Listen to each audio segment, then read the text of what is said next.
All right, so next, of course, we've got to talk about Tommy Robinson, and I support him 100%. I'm a big fan of his journalism and the stuff that he's brought out into light, and many of my UK friends are well familiar with him.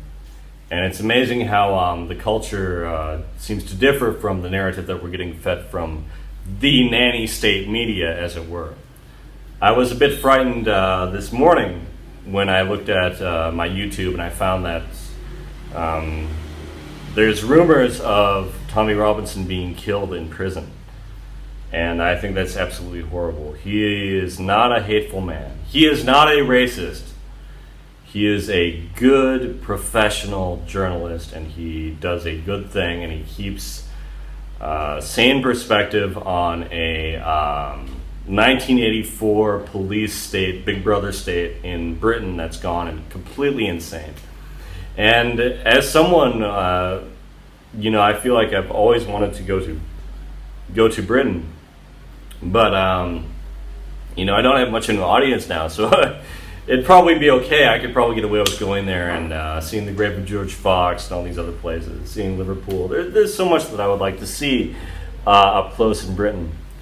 But at the same time, it's terrible to think of what's happening to journalists out there, Canadian and American journalists. I keep seeing it over and over again, whether it's Lawrence Southern or Sargon or Milo or anybody. Like, there's this huge resistance. There's this blanket term of fascist, neo-Nazi, and there's this inmates just running the asylum out there in Britain. And I'm very sad to hear about all of that. So I really hope that things go okay for him and that he gets released from prison and that he gets the proper legal representation he needs. And if you are at all interested, I encourage you to look into helping him, because this is just an awful situation that he's in. And this kind of reminds me, this just happened with Count Dankula. Remember the Nazi pug thing? He was fine. They didn't throw him in prison, but we all thought he could have been thrown in prison. And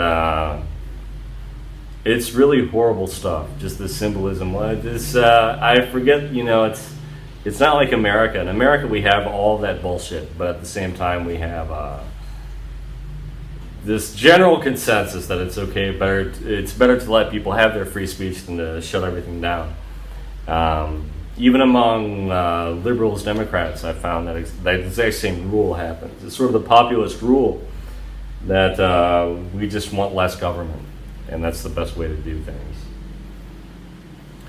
Anyway, I really don't have much to say about it, except I feel terrible while it's happening, and I hope for the best for Tommy Robinson. I'll be praying for him, and I encourage everyone to pray and to help in any small case that you can. And let's use this as that watershed moment. Let's use this as the final attack on free speech in the West, which we will need to defend ourselves from malicious foreign invaders. And may your path in life be free.